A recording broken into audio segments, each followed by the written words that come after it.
আজকে রান্না করবো আলু বেগুন আর ডিম। ধনিয়া পাতা কুচি, টমেটো কুচি এবং কাঁচামরিচ, পেঁয়াজ সবগুলো আমি একসাথে ব্লেন্ড করে নিলাম।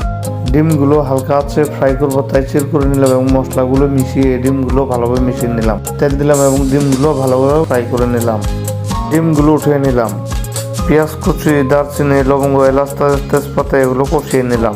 সব ধরনের মশলা অ্যাড করলাম এবং এগুলো কষিয়ে নিলাম। সেই সাথে ব্লেন্ড করা পেস্টগুলোও আমি ভালোভাবে কষিয়ে নিব। আমার আগে থেকে সাজিয়ে রাখা বেগুনগুলো আমি এখন প্যানে দিয়ে দিলাম। এখন হালকা নাড়াচাড়া দিয়ে দিব। হালকা নাড়া দিয়ে আমি ঢেকে দিলাম। আবার 5 মিনিট পর আমি ঢাকনাটা তুললাম। আবার একটু নাড়াচাড়া দিয়ে আগে থেকে সিদ্ধ করা আলুগুলো আমি আবার তরকারির সাথে অ্যাড করে দিলাম। হালকা পানি অ্যাড করে দিলাম আমি। আমার রান্না প্রায় শেষ। আমি এখন টমেটো কুচিগুলো দিয়ে দিলাম, ধনিয়া পাতা কুচি এবং ডিমগুলো দিয়ে দিলাম। সেই সাথে আমি আবার 5 মিনিটের মতো জাল দিব।